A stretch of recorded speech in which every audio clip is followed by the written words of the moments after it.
Buenos días o buenas tardes a todos. Mi nombre es Paloma Martínez y en esta grabación voy a exponer una versión ampliada de la intervención que realicé junto con el profesor Roberto Navarrete en el marco del seminario de doctorado Imágenes de un mundo en descomposición que organizó el Departamento de Filosofía y Sociedad. El título de la exposición que va a constituir el contenido de esta sesión es Literatura, Capitalismo y Revolución, la crítica literaria de Walter Benjamin a la novela francesa de los años 20. Y como su propio título indica, el propósito de mi exposición será ofrecer un análisis de la interpretación que, como crítico literario, Benjamin lleva a cabo de la novela francesa de su época.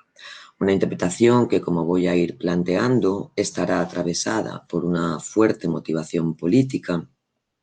que Benjamin inscribe en el propio ejercicio de la crítica literaria y que además le va a llevar a defender la causa revolucionaria. Bien, esta relación que Benjamin establece entre la creación literaria, la crítica y la política abre una problemática que es la que yo trataré de ir clarificando en esta sesión al hilo de un recorrido por ciertos momentos de la literatura francesa y muy particularmente de la novela que Benjamin evalúa como crítico literario. Bien, voy a acompañar mi exposición de una proyección de unas diapositivas que veréis enseguida en pantalla en un lado. Vale, aquí las tenemos, donde sencillamente pues he recogido los nombres de los autores franceses que Benjamin va citando y va analizando, que como veréis son muchos, alguna cita relevante del texto de André Breton, Nadia, y también algunas imágenes que forman parte de la composición de esta novela de André Breton, a la que, como veremos, Benjamin prestará especial atención en sus análisis sobre el surrealismo. Bien, para abordar esta temática, lo primero que cabría decir es que el interés de Benjamin por la literatura y por la cultura francesas constituye una constante en su trayectoria intelectual. Una constante que se remonta a sus primeras traducciones de la poesía de Baudelaire, iniciadas en torno a 1915, y que se prolonga hasta el término de su vida. Pues como todos sabéis, el trágico final de Benjamin en 1940 supone la interrupción ya definitiva de lo que él llamará el trabajo de los pasajes, un trabajo que Benjamin dedica a una singular investigación sobre el París del siglo XIX, con la que pretendía dilucidar los rasgos fundamentales de la sociedad moderna, pero también iluminar críticamente su propio presente. Sin embargo, es a partir de mediados de los años 20 cuando sus escritos se van a volcar con más intensidad sobre la literatura francesa. Esto se debe en parte a que tras el fracaso de su trabajo de habilitación, un fracaso pues, que ya le cierra definitivamente las puertas del mundo académico e imprime un giro decisivo en su producción intelectual, bueno, pues como digo, tras este fracaso, Benjamin comienza un periodo de colaboración regular con dos revistas literarias. Por una parte, la revista Die Literarische Welt, en castellano El Mundo Literario, de la que Benjamin llegaría a ser uno de sus principales colaboradores. Y por otra parte, la sección de literatura del periódico Die Frankfurter Zeitung, sección a la que accede gracias a la mediación de un intelectual conocido suyo que era Siegfried Kracauer. Bien, pero la mayor atención de Benjamin a la literatura francesa en estas nuevas circunstancias y digamos que en consideración a su anterior focalización sobre la literatura alemana, obedece ante todo a que, como Benjamin revela en una carta a Hofmannsthal en 1927, Benjamin encuentra en las manifestaciones literarias de la Francia de su época un reflejo de sus propias inquietudes que dice no haber hallado en los autores contemporáneos de su Alemania natal. Bien, es por este motivo por el que un número considerable de sus colaboraciones en estas dos revistas se van a cifrar en informes, en traducciones y en reseñas de obras de la literatura francesa de la segunda década del siglo XX que Benjamin aspira a dar a conocer en el contexto germano. Estos trabajos más tempranos de crítica literaria sobre textos de la cultura francesa muestran que estas inquietudes, ¿no?, que Benjamin dice haber visto plasmadas en esos textos tendrían una naturaleza esencialmente política. Una naturaleza esencialmente política porque en la mayoría de los artículos que Benjamin escribe, lo que se observa es que el análisis propiamente literario estaría gravitando de manera más o menos explícita, según los textos, sobre la reflexión acerca de cuál sería el papel de intelectuales y literatos en la sociedad. Esta orientación, eminentemente política, se torna especialmente visible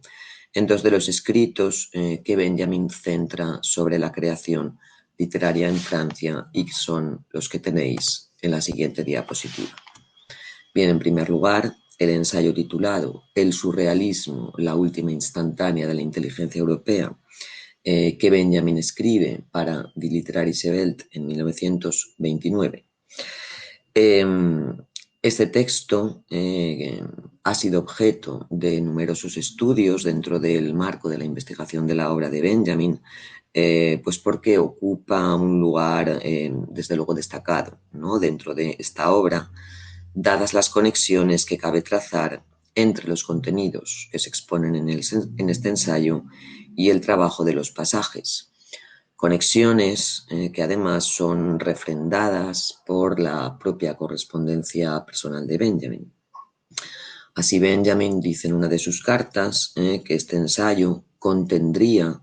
lo que él llama algunos prolegómenos del proyecto inacabado de los pasajes, al tiempo que Benjamin también declara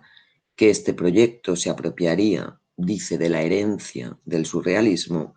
y que implicaría una suerte de utilización filosófica de las ideas de este movimiento.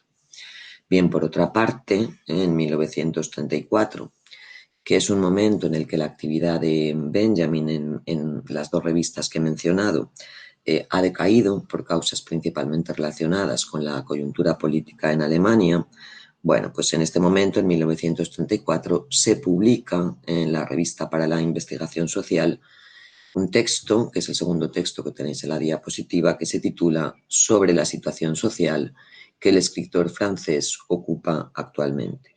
y que es un texto que Benjamin redacta por encargo de Max Horkheimer. Bien, frente a su primer trabajo sobre el surrealismo, pues este escrito propone un enfoque más amplio que abarca la producción novelística en Francia desde las postrimerías del siglo XIX y principios del siglo XX hasta el propio presente de Benjamin. Pero de nuevo, no en él, el surrealismo va a tener una indiscutible relevancia, principalmente por el sentido político que, como veremos, Benjamin concede a las obras generadas en el marco de este movimiento. Bien, en lo que se refiere, ¿no?, al ejercicio de crítica literaria que Benjamin practica en esta época, Benjamin ya había defendido en este texto tan conocido suyo, que es Dirección Única, y que había publicado en 1928, que el crítico debe pensarse a sí mismo, dice Benjamin, como un estratega en el combate literario. De tal manera, ¿no?, que añade Benjamin, solo la toma de partido del crítico justificaría su quehacer frente a la opción del silencio. Bien, es cierto que ambas afirmaciones son susceptibles de una interpretación estrictamente estética, en la que pues, esta toma de partido a la que Benjamin alude podría fundarse sencillamente sobre criterios de calidad formal o criterios de calidad estilística, pues en principio desligados de cualquier otra instancia valorativa. Sin embargo, la cuestión no es que el conjunto de 13 tesis en las que se encuadran estas afirmaciones así como la perspectiva materialista que Benjamin proyecta en algunos de los fragmentos que componen este escrito, Dirección Única, lo que sugieren más bien es que en estas afirmaciones prevalece una significación política. Una significación cuyo carácter político impondría a la crítica literaria un cierto imperativo, a saber, el imperativo de adoptar un determinado posicionamiento político frente a la coyuntura histórica vigente. Esto es lo que vendría a explicar que en estos textos de 1929 y 1934 la evaluación literaria de las obras que Benjamin somete a crítica se realice a partir de lo que cabría valorar como una decidida apuesta por la causa revolucionaria. Una apuesta que además seguía por un principio que se deja asociar a la obra de Marx y que se cifra en la exigencia de emprender una crítica radical del orden burgués, una crítica radical del régimen capitalista que le es inherente, con el fin de desvelar las contradicciones internas de este régimen productivo y al mismo tiempo evidenciar la necesidad de su disolución, que debe ser puesta de manifiesto mostrando lo que serían los aspectos más lesivos para el ser humano de este orden social burgués y del régimen capitalista que lo acompaña. Bien, en torno a esta problemática se plantean toda una serie de cuestiones sobre las que descansa la posibilidad de entender en su pleno alcance cuál es la relación que Benjamin está estableciendo en estos años entre la creación literaria, la política y la crítica, ¿no? De entrada se plantea la cuestión acerca de si una concepción de cariz político de la crítica literaria, como es la que Benjamin parece proponer, resulta compatible con la reivindicación de la autonomía del arte. O por el contrario, más bien esta posición de Benjamin niega, ¿no?, la posibilidad de esta autonomía. Esta cuestión engarza con la de cuál sería el horizonte político específico desde el que Benjamin, en su labor de crítica literaria, se pronuncia a favor de la vía revolucionaria. Sobre esta cuestión se han aventurado interpretaciones distintas, entre las cuales cabría destacar, por ejemplo, la de Michael Levy, que es un estudioso de la obra de Benjamin, y Levy defiende que la óptica revolucionaria que Benjamin adopta se correspondería con lo que él,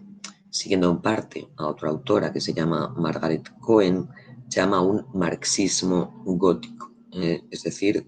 un marxismo en el que, dice Levy, por influencia del surrealismo se aunarían, por una parte, pues el materialismo histórico heredado de Marx, y por otra, lo que Levy describe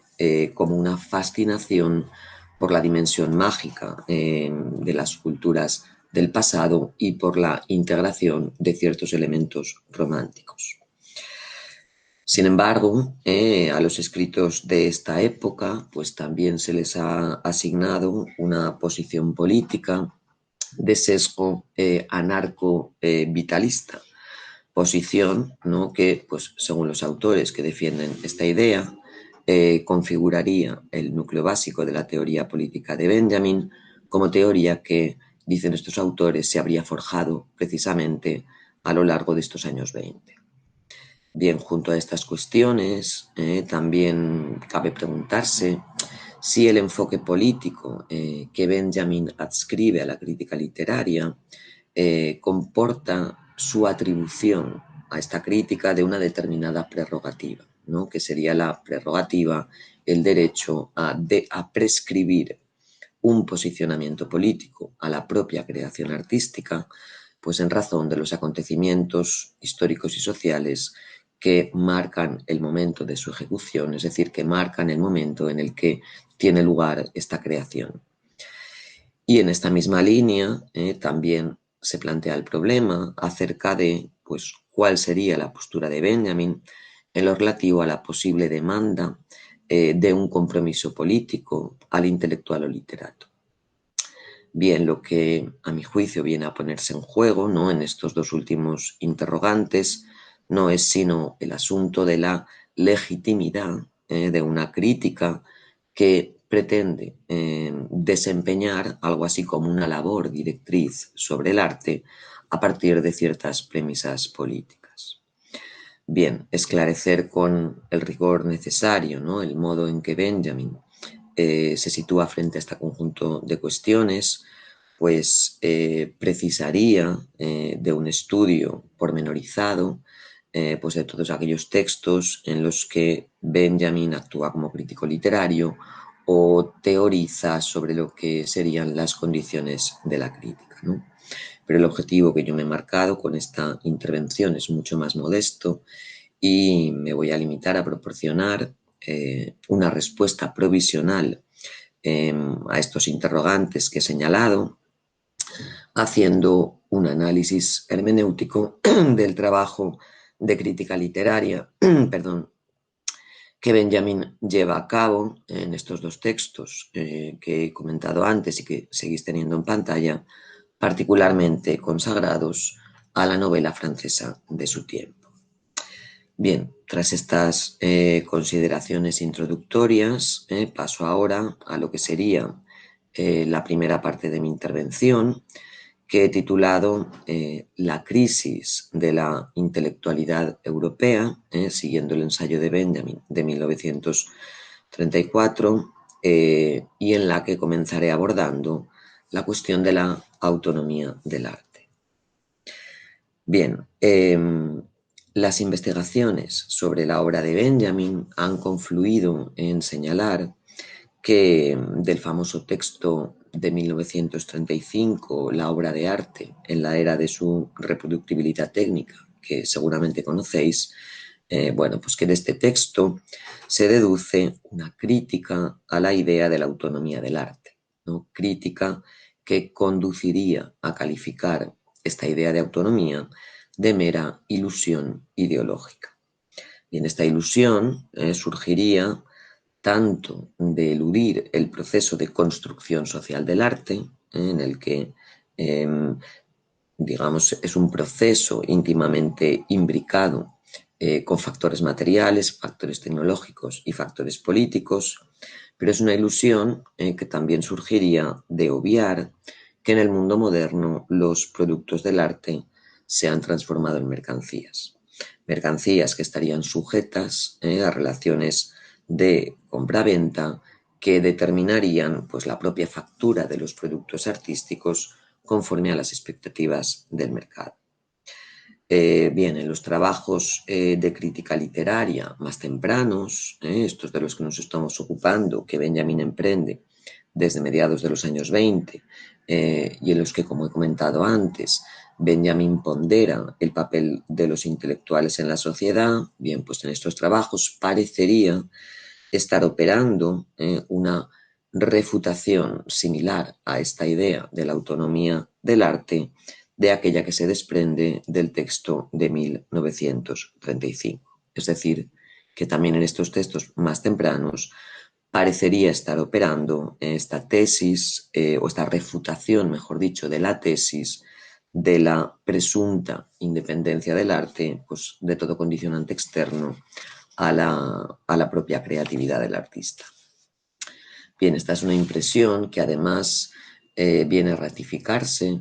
en un texto que Benjamin redacta entre 1929 y 1930 y que lleva por título Programa para la crítica literaria. Bien, en este escrito Benjamin anota que en su propia actualidad la función de la crítica debe consistir, dice Benjamin, y cito aquí el texto, en levantar la máscara del arte puro y mostrar que no hay un suelo neutral para el arte, ¿no? Y a esto añade que para lograr este objetivo habría de hacerse valer una perspectiva materialista en la que la estrategia crítica, dice Benjamin, se solape con la estrategia política. Bien, lo relevante para el tema que nos ocupa es que este rechazo de Benjamin a la idea de la autonomía del arte, ¿no?, que es equivalente en este programa que acabo de citar al rechazo tanto de su hipotética neutralidad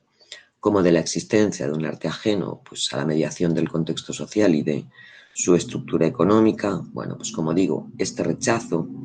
se concreta en los ensayos de los años 20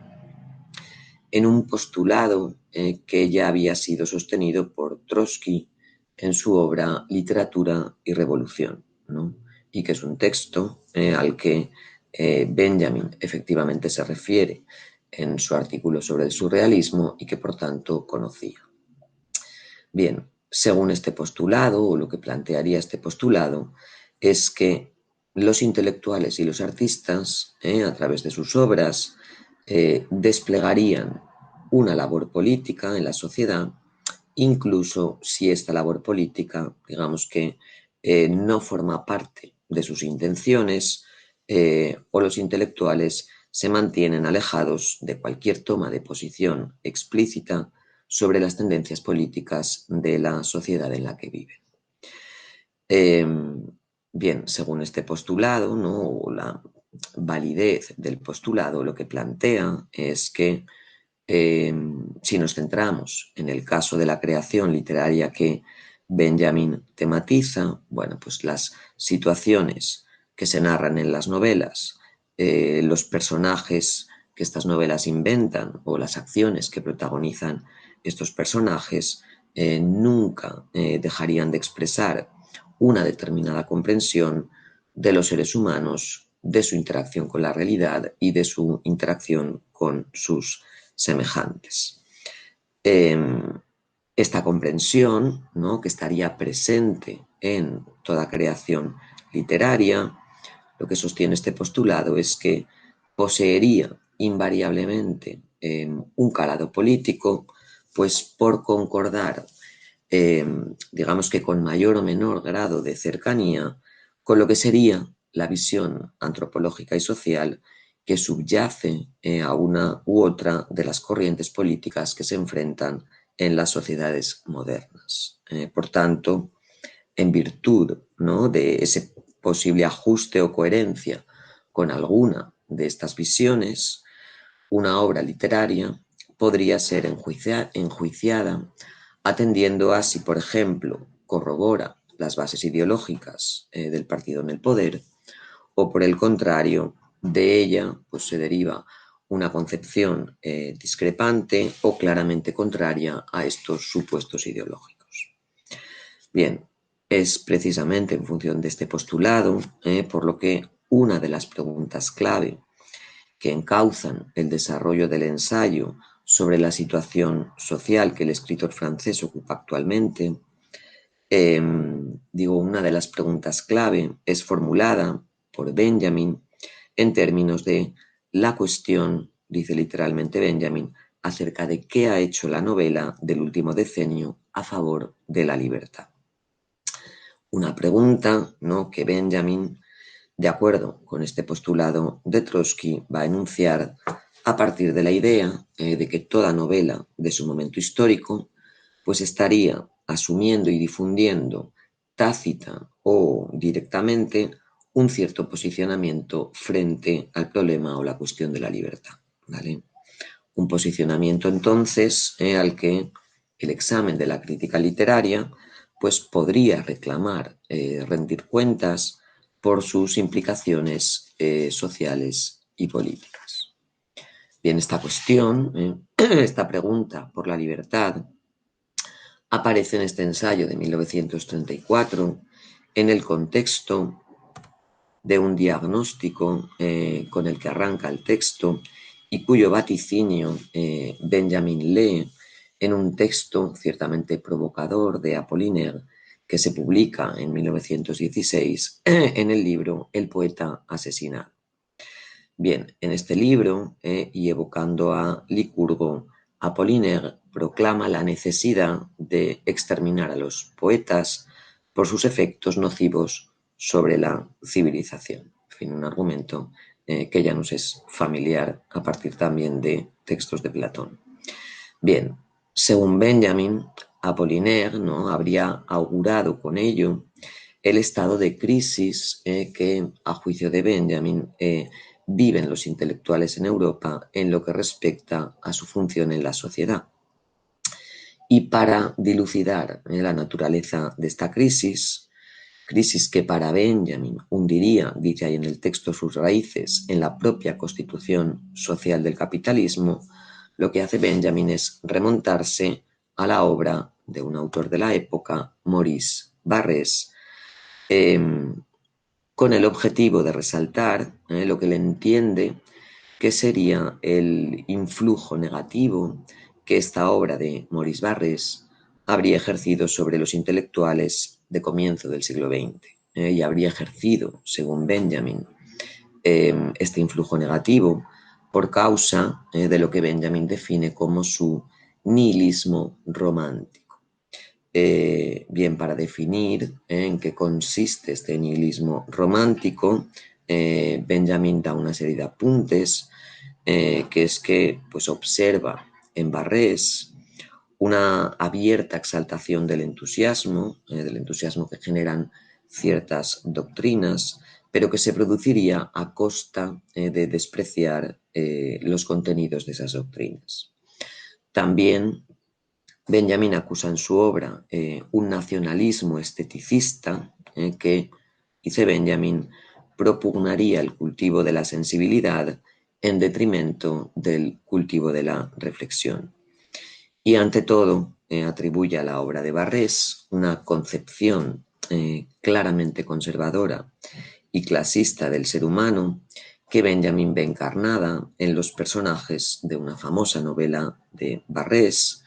que es la que tenéis en pantalla, escrita en 1897 y que se llama Los desarraigados. Bien, aquí Benjamin cita el comentario de un crítico para subrayar que en esta novela solo triunfan y llegan a ser individuos honestos aquellos personajes que disponen por herencia de una fortuna personal, mientras que pues aquellos personajes que son pobres, que carecen de dinero y que reciben ayudas del Estado, terminan, por el contrario, por convertirse en sujetos inmorales y proclives a atentar contra sus semejantes. Bien, en el conjunto de la obra de este autor, de Maurice Barrès, autor que Benjamin inscribe claramente la ideología de la derecha política, Benjamin percibe un conformismo que resultaría de su nihilismo romántico, y que a su juicio este conformismo habría de impregnar a las generaciones venideras de novelistas y de intelectuales. Benjamin hace precisamente coincidir en el curso del ensayo este conformismo con la crisis que atraviesa la inteligencia europea. Como parece deducirse del texto, porque aquí el texto no es del todo claro, este conformismo que dice Benjamin oculta el mundo en el que se vive y es además fruto del miedo. Bueno, pues este conformismo representaría, según parece indicar el texto, la actitud intelectual esperable de la burguesía desde 1848. Bien, aquí Benjamin está siguiendo el enfoque teórico de Marx para argumentar que la función de los intelectuales burgueses consiste en la defensa de sus propios intereses de clase, intereses que, como sabemos, pues la burguesía identifica ideológicamente con los intereses de la humanidad en cuanto tal. Bien, pero así como en una primera fase del dominio burgués, que es la fase que se extendería entre 1789 y 1848, dice Benjamin, los intelectuales próximos al poder habrían participado en la dirección de la posición en ese momento ofensiva de esta clase social. Bueno, pues lo que sucede a partir de 1848 y hasta el presente de Benjamin es que la inteligencia burguesa habría optado, digamos que al igual que la burguesía en su conjunto, por una actitud no ofensiva sino defensiva. Una actitud defensiva, pues que sería consecuencia de los movimientos revolucionarios que jalonan la primera mitad del siglo XIX y que para Benjamin se traduce en conformismo. Y se traduce en conformismo porque lo que buscarían los escritores burgueses es pues, sencillamente amoldarse al orden social a la vez que salvaguardar y mantener el estado de cosas imperante.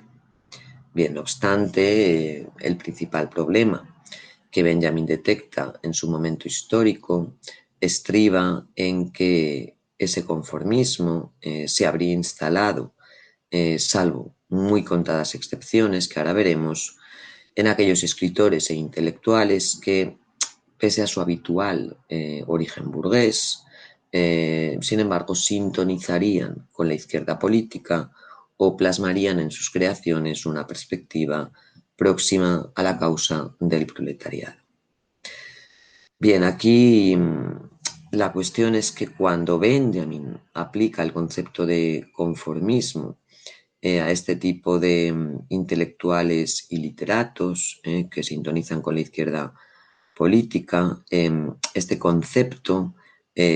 adquiere un sentido poco preciso, ¿no? Y digo esto porque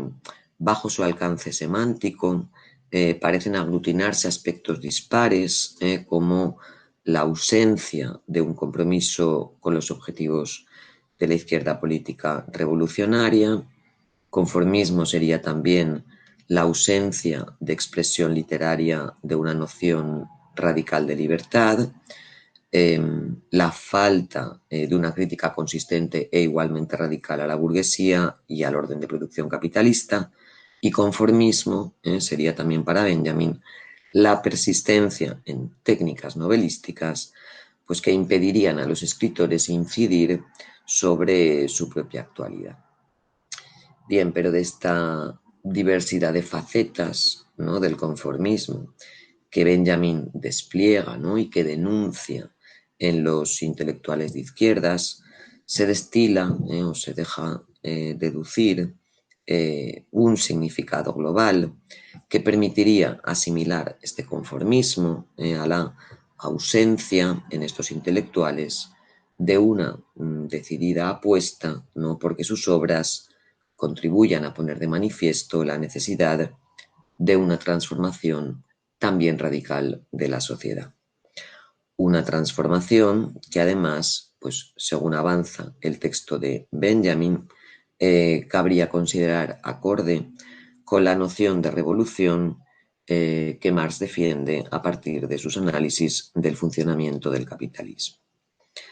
Bien, a mi juicio, ¿no?, signo de esta afinidad de la transformación a la que Benjamin está apelando con el concepto marxiano de revolución, pues es el hecho de que Benjamin adjudique esta actitud conformista a aquellos intelectuales que acusan una decadencia en la inteligencia, en los demás intelectuales, pero sin ocuparse de los factores económicos a los que respondería esta decadencia. O también, ¿no?, el hecho de que Benjamin atribuya esta actitud conformista a escritores como Charles Péguy, cuya comprensión de la revolución no interpelaría al proletariado, que es para Marx la clase revolucionaria por definición, sino que, siendo Péguy revolucionario, apelaría a los sectores productivos tradicionales de la sociedad francesa, como el campesinado o el artesanado. Bien, esta misma actitud conformista, Benjamin también la va a asignar a la novela de Ferdinand Chelin, Viaje al fin de la noche, que es una novela que en el momento de su aparición en 1932 es contemplada como una novela social elaborada desde una ideología de izquierdas, pero en la que Benjamin ve elementos censurables, ¿no? Como el hecho de que pues, el retrato que hace Chelín de la vida del lumpen proletariado no hace notar, no pone de relieve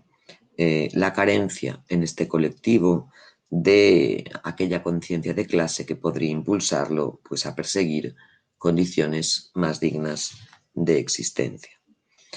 Bien, idénticamente conformistas serían para Benjamin pues, aquellos intelectuales que de forma ilusoria creen poder situarse en sus creaciones por encima de las clases sociales y en consonancia con este juicio las novelas de un autor que es Julian Green. Bien, novelas por las que Benjamin en artículos más tempranos había manifestado una incuestionable fascinación, pero que, sin embargo, en este texto de 1934, Benjamin no vacila en valorar de novelas conformistas e incluso de novelas reaccionarias, ¿no? Pues Benjamin lo que parece reprochar a Green es el que sus narraciones, ¿no? Allí donde presentan personajes y circunstancias que serían producto de la sociedad burguesa, nunca lleguen a explicitar cuáles serían las contradicciones estructurales inherentes a esta sociedad que desencadenarían las conductas de estos personajes, ¿vale? Bien, y por último, en este escrito, pues también habrán de tacharse de reaccionarias, o de reaccionaria, mejor dicho, la falta de adaptación de la técnica novelística a las exigencias sociales y políticas del presente, cuestión o, digamos, falta que Benjamin censura en la obra de autores como Paul Valéry o Louis Aragon, que son autores por los que también en años anteriores había declarado una ferviente admiración. Bien, de esta crítica generalizada a los textos de escritores que bajo prismas diversos Benjamin está asociando a la inteligencia de izquierdas o a lo que pasaría por tal a ojos de sus contemporáneos, no se van a salvar más que, por una parte, las novelas de un autor como Marcel Proust, en concreto su obra magna En busca del tiempo perdido, y las novelas de André Gide, en las que, tanto en unas como en otras, Benjamin ensalza el que se habrían aventurado pues a esa necesaria modificación de la técnica narrativa que no habrían acometido el resto de autores de su época, y por otro lado, aquí tenemos a Guide, perdón, y por otro lado, el surrealismo. Bien, si volvemos un momento a Proust, más allá de esta cuestión técnica que Benjamin elogia en Busca del tiempo perdido, y en contra, además de las interpretaciones más asentadas de esta obra, pues en el caso de Proust, la particular mirada de Benjamin encuentra En busca del tiempo perdido, dice Benjamin, una crítica despiadada, penetrante de la sociedad actual. Una crítica despiadada que, según Benjamin, se realiza por lo que llaman este texto una suerte de inversión. Y es que, según Benjamin, Proust excluye del mundo que está describiendo todo lo relativo al terreno de la producción con el fin de acentuar a través del talante del snob, que es el narrador de la obra, los rasgos de una existencia instalada, dice Benjamin, en el puro consumismo. Con lo cual, ¿no? Proust haría patente, y esta es una idea que Benjamin había señalado en el ensayo Una imagen de Proust. Bueno, pues con esto Proust haría patente, piensa Benjamin, que el consumidor puro es el explotador puro. Bien, en cuanto a André Gide, Benjamin subraya su compromiso con el comunismo, un compromiso que él estima coherente tanto con la evolución de sus obras como con el valor que en ellas se concede al individuo y al examen que estas novelas proponen de sus distintas formas de indigencia. Bien, por otra parte, dice Benjamin, sus novelas, lejos de ocultar las contradicciones que experimenta el individuo en la sociedad capitalista, lo que hacen más bien es explorar estas contradicciones hasta en sus facetas más extremas, ¿no? Y este hecho, así como el que de André Gide se dijera que su obra había despertado la conciencia intelectual de la mitad de la juventud, bueno, pues ambas cosas llevarán a Benjamin a afirmar que Gide, dice Benjamin, sería el jefe más grande que la inteligencia ha encontrado en Francia, tras la huella que la ideología conservadora que penetra la obra de Maurice Barrés habría imprimido en ella, es decir, en esta inteligencia europea. Bien,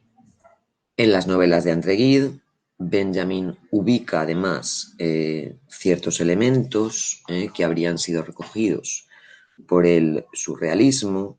y también en este movimiento constata un viraje hacia el compromiso político que él había destacado también en Gide, que se hallaría ausente en los orígenes de este movimiento. Un viraje que para Benjamin habría desembocado en que la provocación o el escándalo que los textos y las acciones del movimiento surrealista querían suscitar, dice aquí Benjamin, estuviesen de acuerdo con las consignas de la Internacional. Bien, este giro del surrealismo hacia la política pues había sido ya abordado en el texto de 1929, El surrealismo, la última instantánea de la inteligencia europea, que es un texto que parte de la premisa de que este vuelco hacia la política estaría contenido en germen en los postulados teóricos de este movimiento, postulados en los que Benjamin emplaza un aliento netamente revolucionario que no tardaría en salir a la luz conforme evoluciona el movimiento surrealista. Bien, de este escrito me voy a ocupar en la siguiente parte de mi intervención, que es una parte que he titulado, entenderéis por qué en función del contenido, El surrealismo y su iluminación profana, con el fin de delimitar, ¿no? Digamos que en esta parte me voy a ocupar de este ensayo con el objetivo de delimitar, entre otras cuestiones, en qué se cifraría, ¿no?, esta motivación revolucionaria que Benjamin divisa en el surrealismo y que analiza principalmente al hilo de la novela de André Breton, Nadia. Una segunda parte de mi intervención señalando que según plantea Benjamin en este texto de 1929 al que me estoy refiriendo, el surrealismo no habría surgido tan solo como una corriente o como un movimiento artístico, sino que a su orientación estética se habría unido desde el principio un determinado propósito. Un propósito que sería el de romper, dice Benjamin, con una praxis poética que ocultaría una existencia maniatada por el trabajo. O, como escribe André Breton, al inicio del primer manifiesto del surrealismo, que es un texto que se publica en 1924 y que Benjamin había leído y que conocía bien, bueno, pues romper con una praxis poética que ocultaría la existencia del hombre, dice ahí Breton, que se ha resignado a trabajar y ya desprovista, en virtud de su sometimiento a las leyes de una utilidad arbitraria, de toda capacidad imaginativa. En su ensayo sobre el surrealismo, Benjamin destaca la importancia que el sueño habría tenido en los comienzos de este movimiento. Pero no solo el sueño, sino también todas aquellas experiencias en las que se desdibuja la frontera entre el sueño y la vigilia. Pues tanto en el sueño como en estas experiencias que de entrada Benjamin denomina experiencias de ebriedad, por estar ligadas en parte, ¿no?, al uso de estupefacientes como el hachís o el opio. Benjamin dice: en estas experiencias acontecería un debilitamiento del yo que permitiría a este, dice Benjamin, salir de su fascinación ebria. Nos encontramos aquí con una formulación sin duda paradójica, porque lo que Benjamin está diciendo es que no otra cosa que la propia ebriedad facilitaría al yo la salida de la fascinación ebria. Bien, con esta formulación, como digo, paradójica, Benjamin parece apuntar a que las experiencias de embriaguez que reivindica el surrealismo disuelven la percepción de la realidad correspondiente al estado de vigilia y así logran traspasar o trascender las alienaciones y los enmascaramientos que habitarían en esta percepción cotidiana o corriente de la realidad. Una percepción, en todo caso, socialmente mediada y que, según el surrealismo, actuaría al modo de un narcótico al mantener al individuo tan subyugado por las normas del entramado social como inclinado a acatar sus imponderables. Benjamin vincula esta fascinación ebria o esta percepción narcotizada de la realidad a la visión alienada del mundo que el modo de producción capitalista inscribiría en el estado de vigilia por causa de sus mistificaciones ideológicas. Y al mismo tiempo plantea que la superación de esta fascinación ebria dependería de lo que en este escrito llama una iluminación profana. Con esta expresión, Benjamin nombra algo así como una aprehensión inmediata de la realidad que estaría inducida por una embriaguez desprovista de todo componente o sentido religioso, y de ahí que la llame profana, y que además, como tal aprehensión, dice Benjamin, habría quedado liberada de las desfiguraciones que cotidianamente ocultan esa realidad. Según Benjamin, esta iluminación profana sucedería en efecto en las experiencias a las que remiten los surrealistas. Pero Benjamin también va a rechazar que únicamente las drogas o el sueño consigan producir esta iluminación. Ciertamente Benjamin acepta que la iluminación profana tendría su vía de acceso más primaria en el uso de las drogas, pero en su opinión esta iluminación se alcanzaría igualmente y de un modo superior, cree él, en actividades en principio ordinarias como la lectura, el pensar, el callejeo o incluso en la soledad. Soledad en la que, dice Benjamin, consumimos esa droga terrible que somos nosotros mismos. Para Benjamin, el testimonio de esta iluminación profana residiría en las propias creaciones del movimiento surrealista. Pero también juzga que estas creaciones no siempre habrían estado a la altura de la idea de esta iluminación profana y que incluso aquellas obras que con mayor fuerza la muestran adolecerían de evidentes deficiencias. Bien, en este ensayo de 1929, Benjamin sitúa estas obras que darían testimonio de la iluminación profana, en primer lugar, en la novela de Louis Aragon, El campesino de París, que es una novela de 1926, cuyo hallazgo deslumbra a Benjamin y que, según escribe por carta a su amigo Scholem, habría inspirado su proyecto inacabado sobre los pasajes parisinos. Y en segundo lugar, en la novela de André Breton, Nadia, que se publica en 1928. Bien, esta obra de Breton es la obra que Benjamin escoge en este ensayo para ilustrar una de las formas de experiencia que, al margen de las que acabo de comentar, darían lugar a su juicio la iluminación profana. Pero, como se ve por el análisis que Benjamin realiza de esta novela, también la va a escoger para poner de relieve el embrión revolucionario que, a su entender, late en las obras del surrealismo y que determina el valor que confiere a este movimiento. Bien,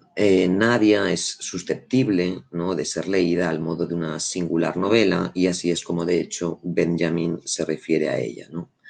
Pero se trata más bien de una narración autobiográfica que Breton concibe como un documento de carácter antiliterario. Antiliterario porque la intención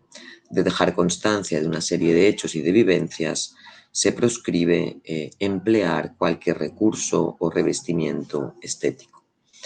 De este carácter antiliterario formaría parte además el que, siguiendo las directrices del primer manifiesto surrealista,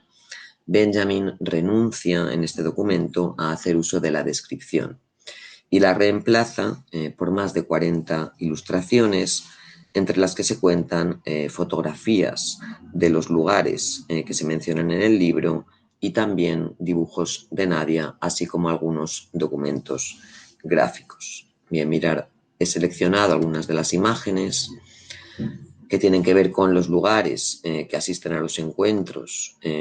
los lugares de París que asisten a los encuentros de Breton y Nadia en esta ciudad, algún documento gráfico que también aparece y luego los dibujos de Nadia, que también han sido objeto de interpretación entre, bueno, pues quienes se han dedicado a tratar de desentrañar el sentido de esta novela ciertamente interesante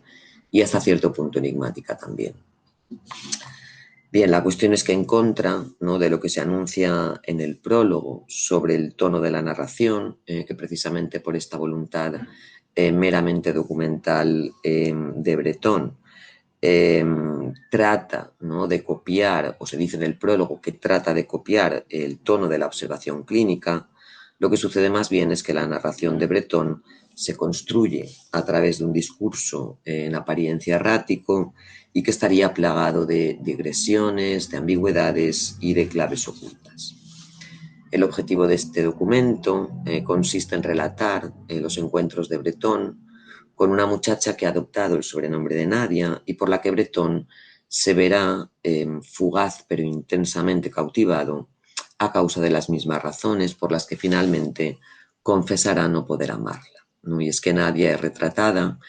como un genio libre, estas son palabras de Breton, como una joven, ¿no?, cuya mera presencia rezuma libertad,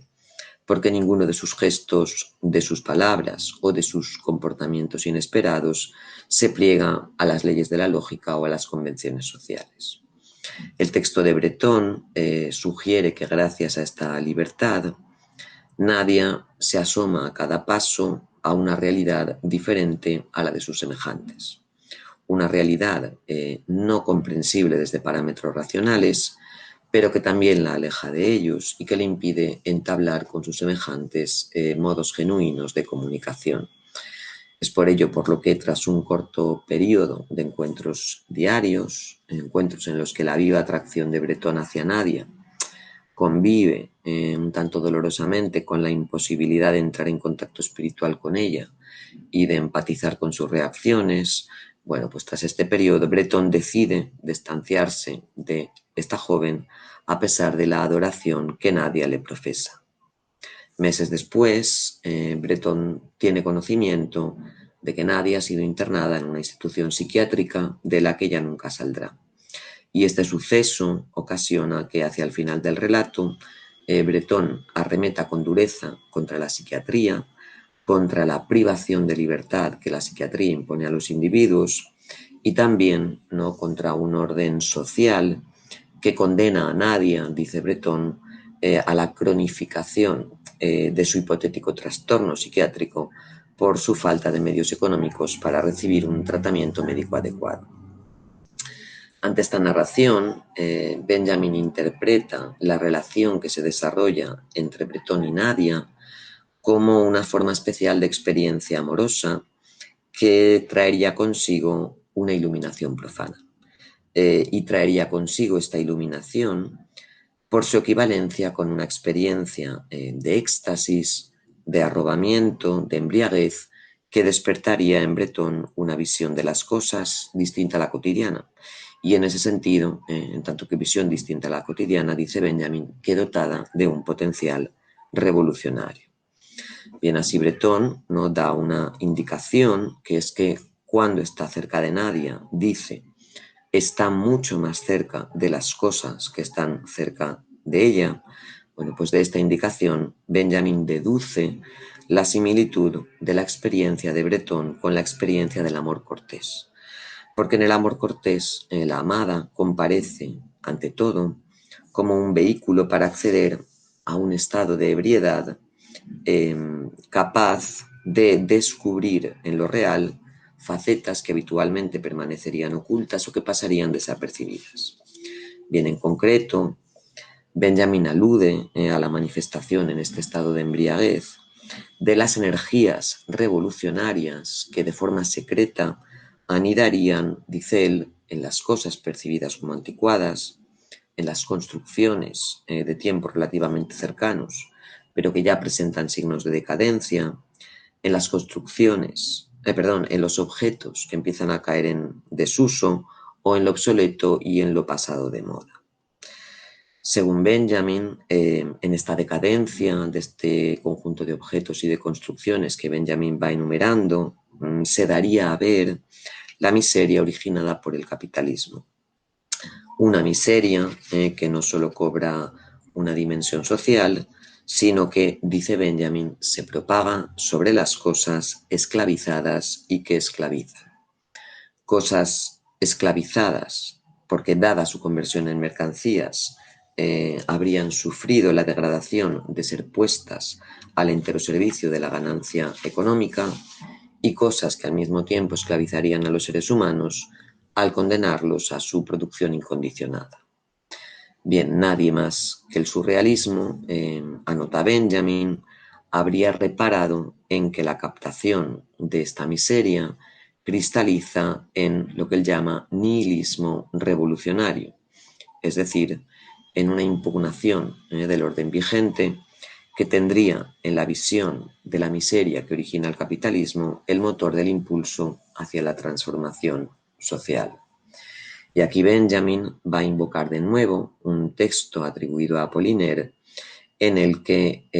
se exhorta, ¿no?, a los muertos de épocas pasadas a mezclarse con los vivos del presente para sostener que este vislumbre de las cosas en su ruina y en su degradación, un vislumbre que, como he dicho, estaría incitado por la embriaguez de la relación amorosa que protagonizan Nadia y Breton,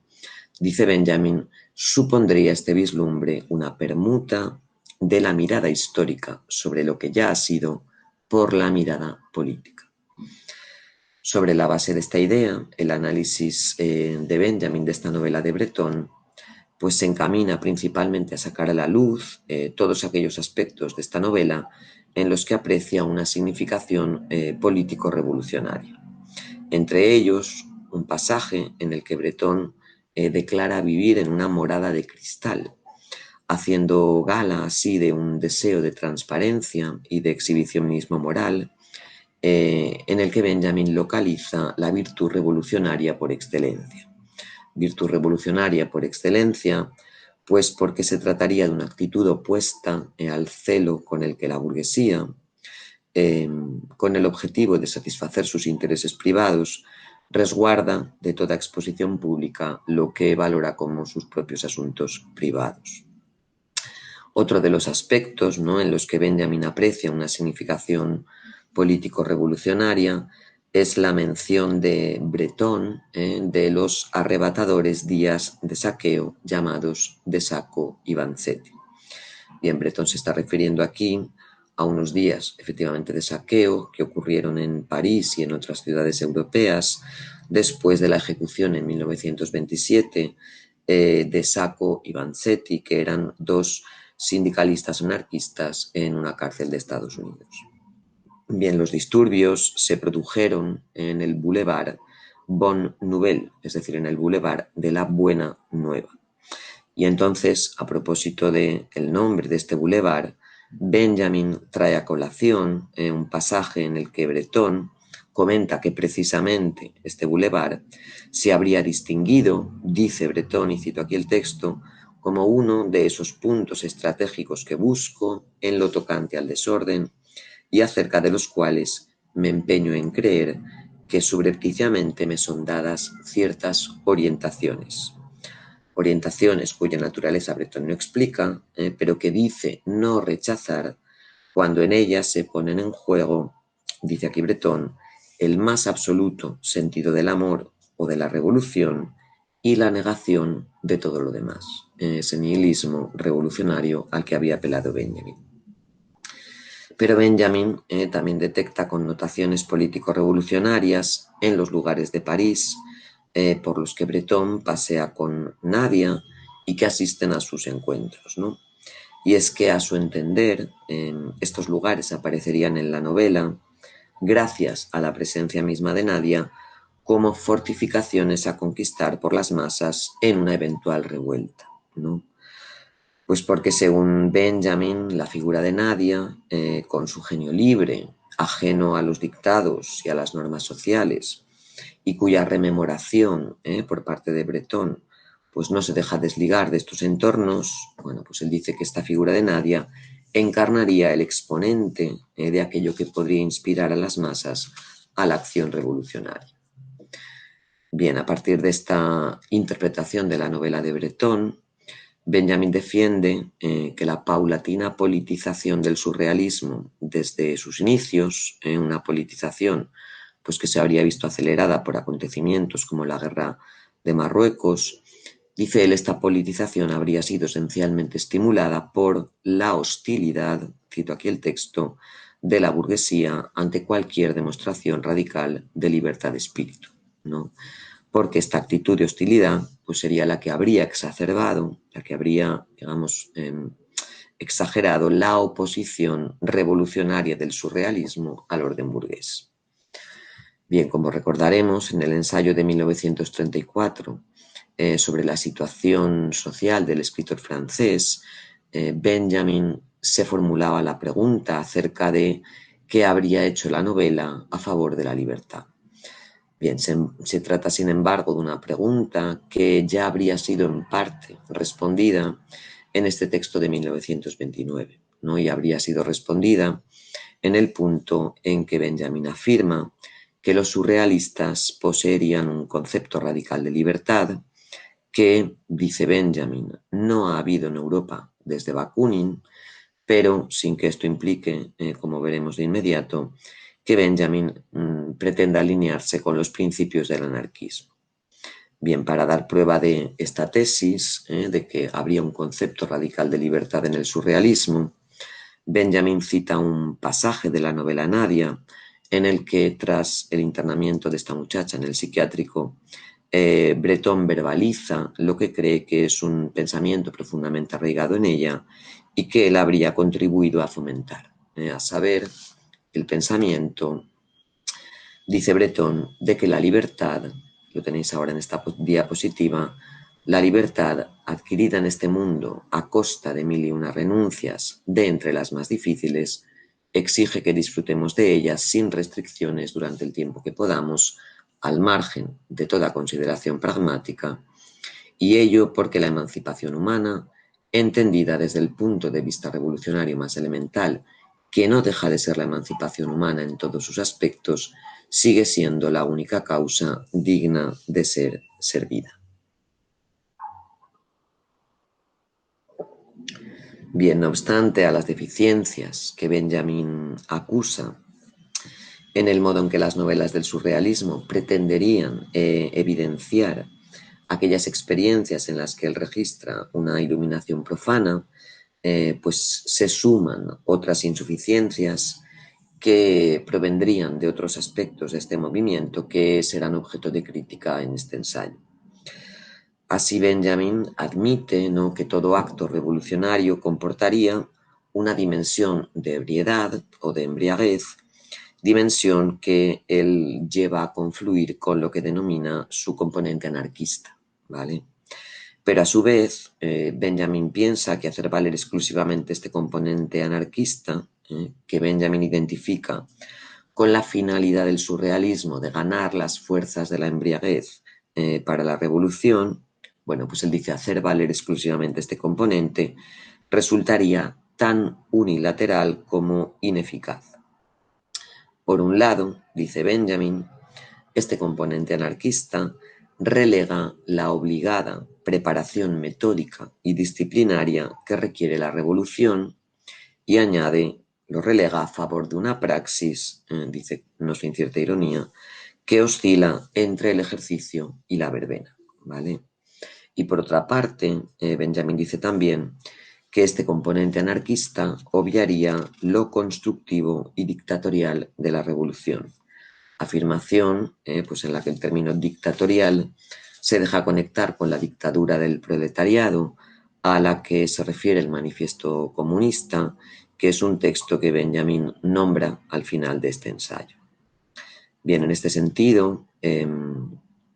Benjamin va a poner en cuestión, ¿no?, que gracias a esta enfatización de la embriaguez como enfatización aislada que él observa en el surrealismo, bueno, pues pone en cuestión que las posibles revueltas espontáneas de las clases desfavorecidas puedan conducir a la puesta en marcha de un proceso revolucionario. Pero Benjamin también critica la concepción de la ebriedad que propone el surrealismo, ¿no?, por considerarla una concepción excesivamente focalizada sobre experiencias y fenómenos que escaparían a la comprensión racional, ¿no?, como el hecho, por ejemplo, de que en el relato Nadia pues intervenga una vidente, o que el propio personaje de Nadia o la figura de Nadia tenga la capacidad de augurar acontecimientos que están a punto de suceder. Bien, Benjamin cree, ¿no?, que por causa de esta tendencia a poner en juego, dice aquí, dones y fenómenos ocultos,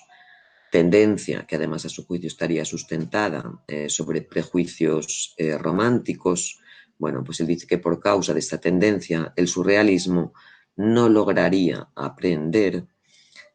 lo que el propio Benjamin entiende como la dialéctica interna de la embriaguez y de la iluminación profana que ésta promueve. En esta concepción dialéctica, las experiencias de ebriedad que realza el surrealismo también se hallarían, y tal y como indiqué anteriormente con respecto al pensar, al leer o al callejear, bueno, pues en esta concepción dialéctica estas experiencias de ebriedad también se hallarían en actos, en principio triviales, cuyo carácter cotidiano impediría captar, traspasando esa presunta trivialidad, las facetas impenetrables o nunca del todo comprensibles que estos actos envuelven. Por eso Benjamin señala que, en función de esta dialéctica intrínseca a la iluminación profana que procura la embriaguez, la verdadera penetración en lo misterioso, dice Benjamin, no acaecería en la fijación patética o fanática sobre aquello que por lo general se intuye como enigmático, ¿no?, sino que, por el contrario, el misterio, dice Benjamin, se tornaría accesible en el momento en que se lo reencuentra en lo más trivial o en lo más cotidiano, ¿no? Es decir, cuando en los actos más cotidianos se hace visible, se hace notar la existencia de un fondo de opacidad que se ocultaría en ellos y que habitualmente pues permanecería encubierto por esta misma cotidianidad. Bien, por tanto, a la luz de este ensayo sobre el surrealismo, pues pienso que difícilmente cabe emplazar la posición política de Benjamin en el seno de las filas del anarquismo, teniendo además en cuenta, ¿no?, que en el ensayo de 1934 el propio Benjamin proclama, dice aquí, que la creciente superación del anarquismo caracteriza el camino del surrealismo desde sus comienzos hasta el presente.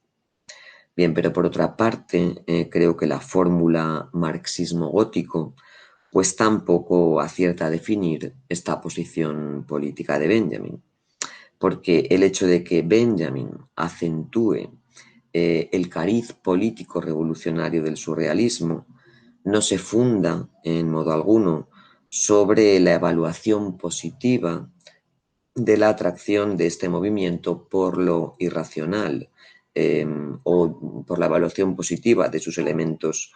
más románticos, ¿vale?, que es lo que este intérprete, Michael Levy, destaca cuando llama marxismo gótico a la posición política de Benjamin, bueno, pues digo que el hecho de que Benjamin acentúe este cariz político revolucionario del surrealismo no tiene que ver con una evaluación positiva de estos elementos románticos, sino que se produce más bien, ¿no?, a pesar de estos elementos y en una clara toma de distancia frente a la utilización que de ellos hace el surrealismo. Bien, por eso a partir de estas conclusiones, ¿no?, y en lo que será ya la última parte de mi intervención, y que he titulado Pesimismo, Revolución y la labor del crítico literario, pues argumentaré que, en primer lugar, la perspectiva política desde la que Benjamin analiza la novela francesa de su época converge con la perspectiva marxiana,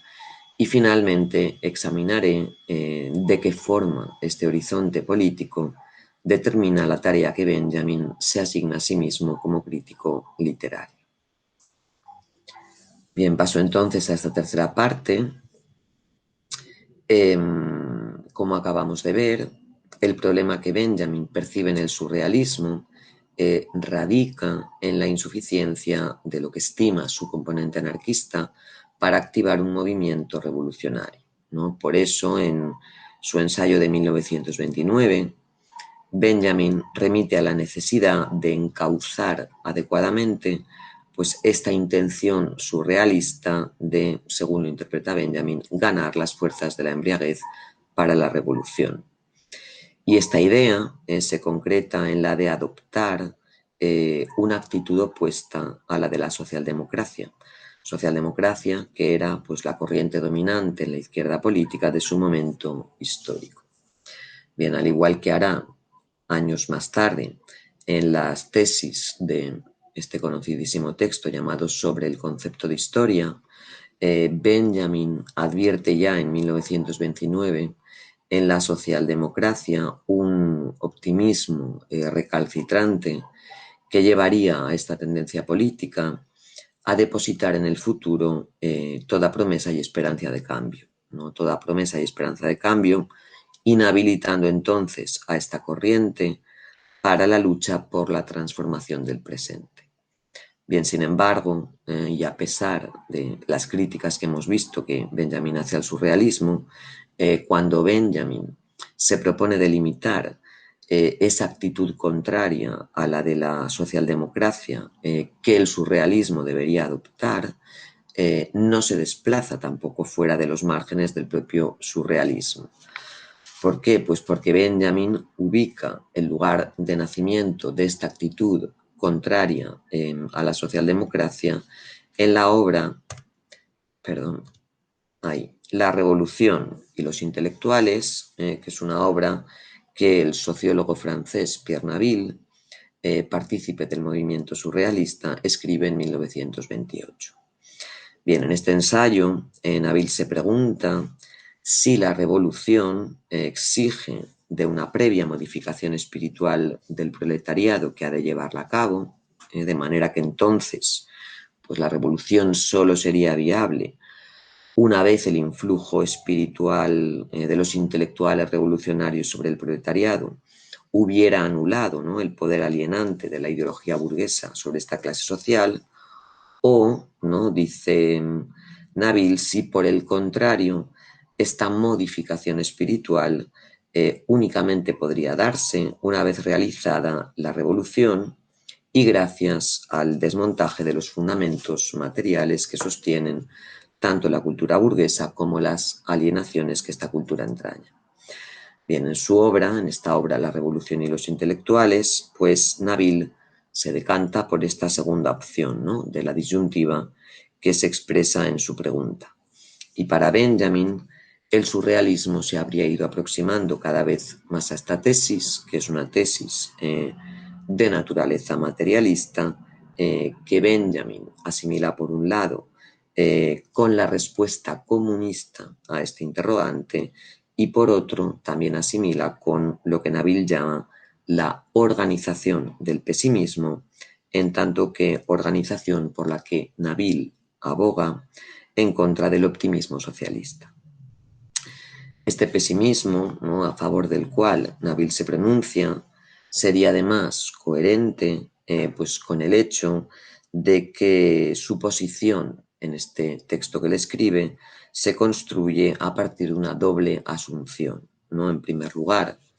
la asunción de la dificultad de que la revolución como tal acontezca, ¿no?, que es extremadamente difícil que suceda, y en segundo lugar, la asunción de la imposibilidad de que la producción literaria y artística de los intelectuales sea capaz de alterar de raíz la conciencia del proletariado antes de que la revolución haya prosperado.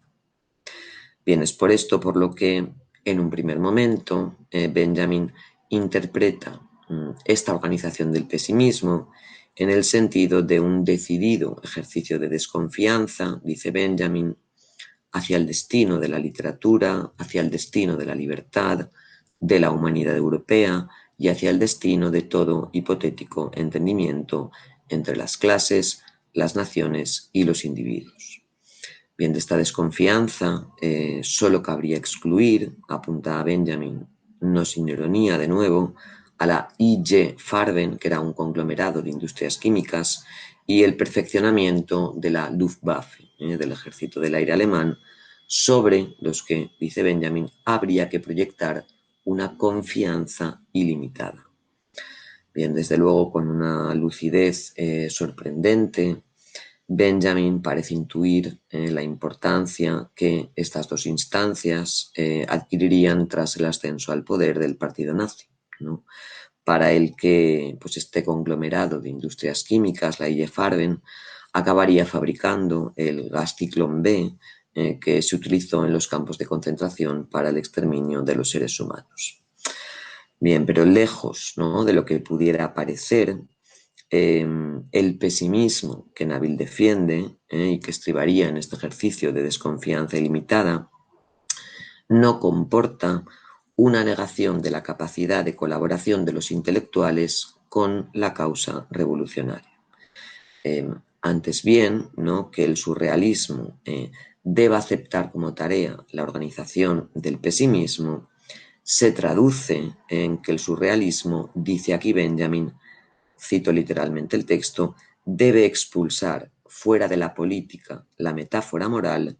y descubrir en el espacio de la acción política el auténtico espacio de las imágenes. Bien, en esta cita lo que se advierte es un claro rechazo a la contaminación de la política con actitudes moralizantes, pero también se advierte un entrelazamiento un tanto críptico entre el espacio de la acción política por una parte y la noción de imagen. Este entrelazamiento volverá a aparecer, aunque reformulado, en el ensayo de 1934. Y lo que allí Benjamin comenta, ¿no?, en lo relativo a la evolución hacia la política que observa en el surrealismo, es que esta evolución, cito el texto, dice, se consumó al demostrarse cada vez más idéntico con la praxis política el espacio de imágenes que de manera tan osada había inaugurado. Un espacio en el que además los miembros del surrealismo, dice Benjamin, habrían asentado la patria de la sociedad sin clases. Bien, a mi entender, es el primer manifiesto del surrealismo el que ofrece las claves para comprender este uso, ¿no?, que hace Benjamin del concepto de imagen en su conexión con la acción política o el espacio de la acción política. Bien, en este manifiesto, Breton plantea que al dejar fluir el pensamiento sin las cortapisas y los mecanismos de censura del juicio crítico, dice Breton, las fuerzas del deseo y del inconsciente darían lugar a asociaciones mentales entre realidades distantes de cuyo acercamiento y puesta en contacto a través de estas asociaciones brotaría, dice Breton, y cito el texto, un fulgor particular, el fulgor de la imagen a cuyo brillo somos especialmente sensibles. Bien, según dice allí Breton también, El surrealismo, ¿no?, persigue crear las condiciones que promoverían el surgimiento y la producción de tales imágenes. Imágenes que Breton concibe como un fenómeno luminoso que acrecienta el conocimiento, ¿vale? Bien, pues es en este fenómeno luminoso, ¿no?, al que Breton apela y que para Breton coincidiría con las imágenes que emergen del inconsciente, donde se deja reconocer aquello que Benjamin designa como una iluminación profana, una iluminación que ahora, a la vista de este primer manifiesto, se revela vinculada a la producción de imágenes que quebrarían la visión trillada y socialmente construida de la realidad al mostrar esta misma realidad bajo una luz distinta, ¿no? Pero en su particular lectura del surrealismo, Benjamin, además de lo que acabo de decir, pues también incide en que la creación, ¿no?, a través de la escritura poética y de otro tipo de manifestaciones artísticas, bueno, la creación de un espacio de imágenes proclive a despertar una mirada distinta sobre las cosas, dice Benjamin, implicaría ya en sí misma una praxis o una acción política por causa de su significación revolucionaria. Esta significación revolucionaria residiría en la virtualidad de estas imágenes, de las imágenes que el surrealismo pretende suscitar, para trastocar la percepción ordinaria de la realidad y hacer aflorar entonces, ¿no?, en esta misma operación, deseos y aspiraciones que son irrealizables en el marco de la sociedad capitalista y cuya satisfacción lo que demanda es una transformación radical de esta sociedad. Esta interpretación, ¿no?, que yo particularmente estoy haciendo del texto de Benjamin sobre el surrealismo, pues justifica también, ¿no?, el que, como he mencionado, Benjamin declare en 1934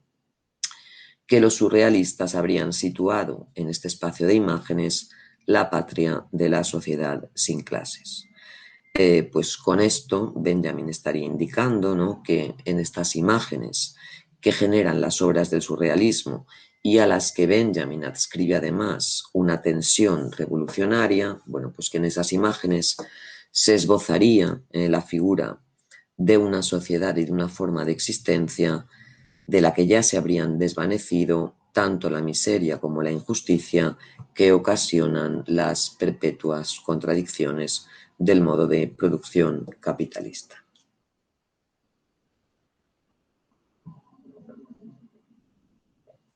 Bien, en función de estas premisas, las reflexiones de Benjamin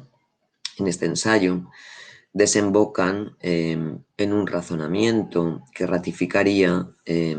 su pretensión de adherirse a los postulados de Marx y que, a mi juicio, es una pretensión que parece animar su obra desde finales de los años 20. Al final del ensayo sobre el surrealismo, Benjamin apela a la posibilidad de que las imágenes generadas por las creaciones artísticas de este movimiento, así como el espíritu transformador que contiene la iluminación profana a la que dan lugar estas imágenes, bueno, pues él dice, ¿no?, apela a la posibilidad de que estas imágenes lleguen a penetrar el cuerpo del colectivo social. De esta manera, dice Benjamin, la tensión revolucionaria que estas imágenes encierran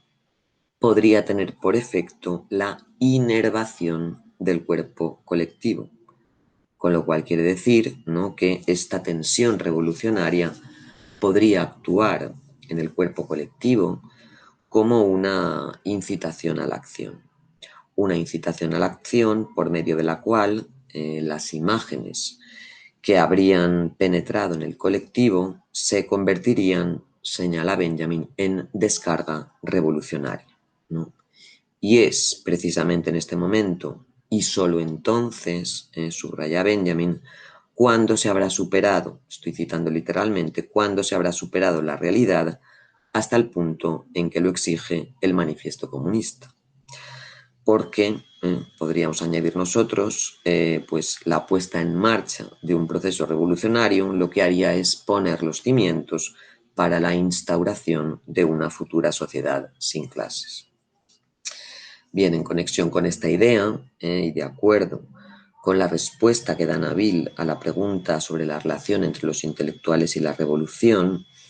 de la exposición de Benjamin se deriva lo siguiente, ¿no? Que es que si bien la modificación radical de la conciencia del proletariado con anterioridad a la revolución quedaría fuera del alcance de los intelectuales de izquierdas, sin embargo, ¿no? Las imágenes suscitadas por las creaciones del surrealismo, en la medida en que son capaces de subvertir la comprensión de la realidad instituida por la cultura burguesa, bueno, pues estas imágenes sí poseerían al menos la potencialidad de inducir al proletariado a la acción revolucionaria. En atención a esta cuestión, al término de este ensayo de 1929, Benjamin afirma que hasta la fecha únicamente el surrealismo habría comprendido cuál sería la tarea de los intelectuales en relación con el mandato de desarticulación del orden existente que se deriva del manifiesto comunista para su propio presente histórico, ¿no? Esta afirmación de que solo el surrealismo habría comprendido esta tarea obedece pues, a una constatación previa, que es la constatación de que el resto de lo que Benjamin llama la inteligencia revolucionaria habría fracasado en el afán de, dice aquí, ganarse el contacto con las masas proletarias. Bien, 5 años más tarde, en el texto de 1934, Benjamin se reitera en esta misma idea en el ensayo sobre la situación del escritor francés, ¿no? Aunque probablemente en este momento esta valoración pues no afectaría a la obra de André Gide. Me refiero que consideraría que Gide también es, junto con los surrealistas, uno de los que habría comprendido cuál es la tarea de los intelectuales en relación a lo que se señala en el manifiesto comunista. Bien, Benjamin señala, ¿no?, que a la vigencia pública que habrían conquistado los artistas revolucionarios no le correspondería, sin embargo, ninguna honda eficacia social, porque su público se restringiría a la gran burguesía, ¿no? Y de ahí que, digamos, esto justifique la tesis de que la inteligencia revolucionaria habría fracasado en su voluntad de ganarse el contacto con las masas proletarias. Bien, Benjamin ilustra esta tesis a partir de la obra de André Malraux, cuyos héroes darían noticia de la dialéctica en la que, a juicio de Benjamin, se mueven aquellos intelectuales que quieren favorecer la liquidación de la sociedad de clases. Benjamin dice que aun cuando se trata de intelectuales nacidos en el seno de la burguesía, que habrían abandonado esta clase social para abrazar la causa del proletariado, pues sin embargo, esta clase social, el proletariado, no los identificaría como miembros de su propia clase, ¿no? Entre otras razones, dice Benjamin, porque si bien estos intelectuales habrían puesto su actividad literaria a disposición del proletariado, en modo alguno se comportarían como proletarios. La problemática que aquí presenta Benjamin se cifra en que la acción revolucionaria, pero entendida en una acepción amplia de esta expresión, ¿no?, que incluiría también la acción artístico-literaria de los intelectuales, bueno, pues digo, la acción revolucionaria respondería en estos intelectuales a necesidades distintas de aquellas que se hallarían a la base de la acción revolucionaria de las masas. Bien, de ahí que el error, ¿no?, de la obra de Malraux, ejemplificado en la novela que tenéis en la diapositiva, La condición humana, anidaría para Benjamin en que la circunstancia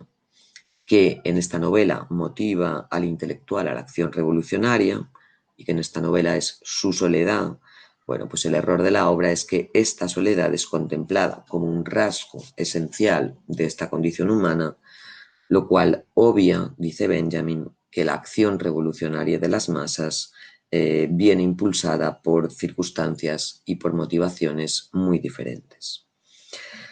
Bien, la crisis de la inteligencia europea que se diagnostica al inicio de este ensayo de 1934, pues termina entonces, ¿no?, por condensarse en el problema que representa esta lejanía entre los intelectuales revolucionarios y las masas proletarias, ¿vale? De nuevo, Benjamin valora en el surrealismo el haber logrado sacar a la luz esta crisis, elevándose, dice él, sobre las condiciones que desde la obra de Maurice Barrés habrían marcado la relación entre la literatura y la política durante las primeras décadas del siglo XX. Pero, a diferencia del ensayo sobre el surrealismo, al final de este escrito de 1934, Benjamin explicita lo que parecería constituir el fundamento de la posición destacada que en ambos ensayos otorga a este movimiento y que además en este ensayo más tardío extiende a André Gide, ¿no? Bien, este fundamento que se explicita sería que, así como Gide habría llegado a ser el nuevo jefe de la inteligencia europea, como había dicho antes,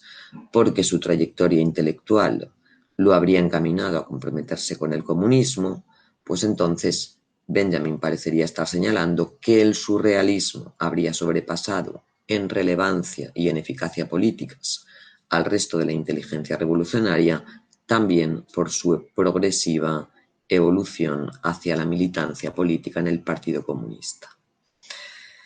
Bien, este planteamiento sugiere la hipótesis de que no otra cosa que esta militancia política, pues es lo que habría permitido al surrealismo avanzar hacia una mejor comprensión del modo en que las experiencias que sus creaciones buscaban fomentar, como experiencias en las que se operaría una ruptura con la percepción de la realidad impuesta por la sociedad capitalista, bueno, digo, cómo estas experiencias, ¿no?, podían llegar a alentar a la clase proletaria a asumir la misión histórica que Marx le atribuyera. Pero de la posible validez de esta hipótesis, creo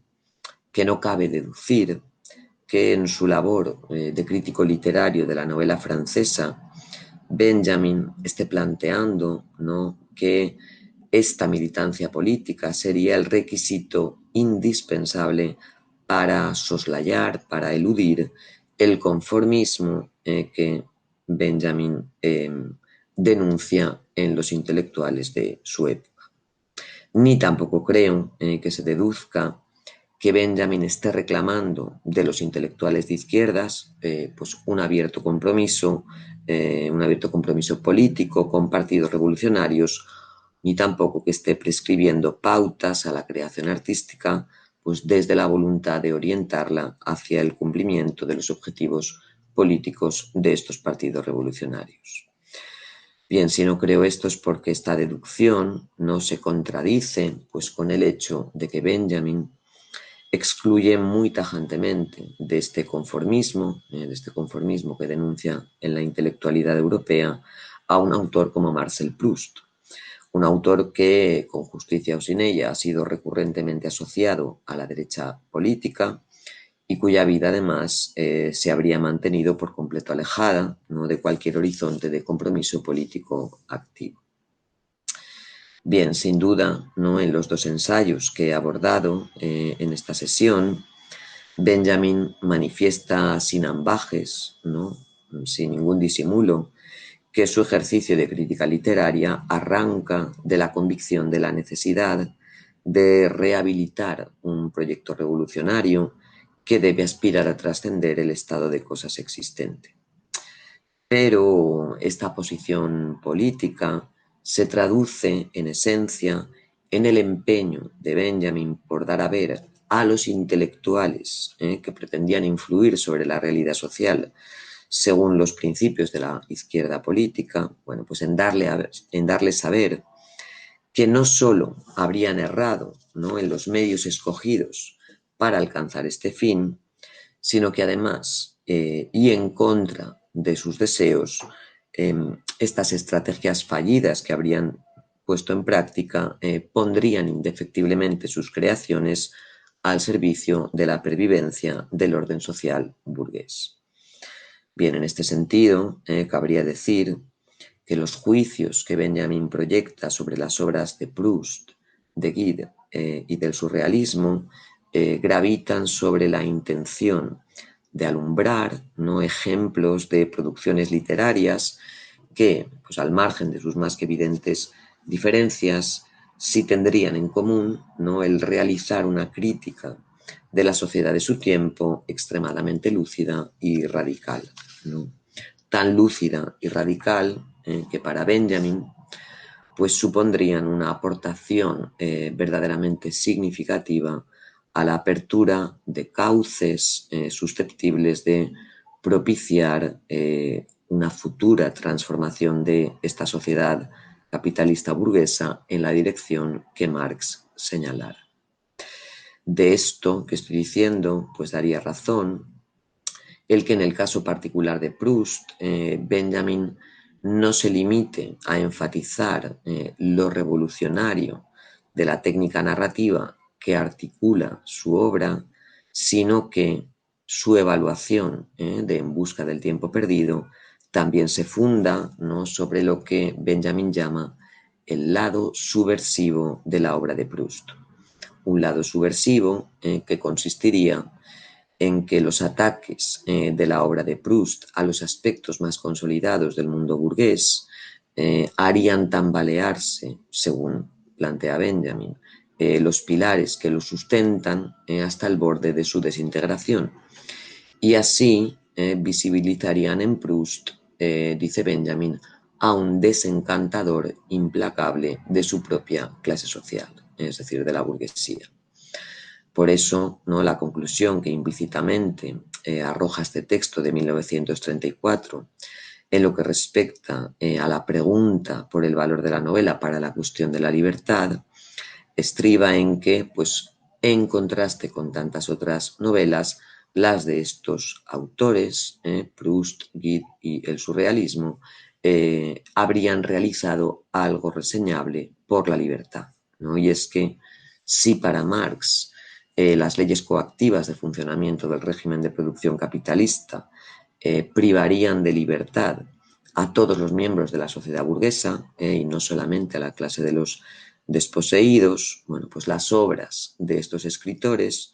habrían evidenciado y puesto de relieve desde perspectivas muy dispares esta ausencia de libertad que estructuralmente queda enmascarada en el mundo capitalista. Y al evidenciar esta ausencia de libertad, pues todos estos autores estarían contribuyendo a despertar una visión distinta de este mundo capitalista que resultaría, ¿no?, de despojarlo, de desposeerlo de sus encubrimientos por lo general inadvertidos. Bien, que esta visión más verdadera de la realidad conduzca de facto o no a la acción política colectiva, pues es un asunto que ya escapa, ¿no?, al margen de maniobra de la creación literaria y cuya mayor responsabilidad pues recaería sobre la capacidad pedagógica y organizativa de los partidos revolucionarios, ¿no? Pero teniendo en cuenta que a falta de esta visión pues no puede haber acción política eficaz que logre la emancipación de los seres humanos, pienso que Benjamin en estos ensayos está materializando su tarea como crítico literario en un propósito muy concreto, ¿no?, que sería el propósito de que los intelectuales de su época cobren conciencia de los efectos que tienen sus obras en una sociedad que vive instalada en la ocultación tanto de su carencia de libertad como de los mecanismos que engendran esta carencia de libertad. Bien, y ya para concluir, solo añadiré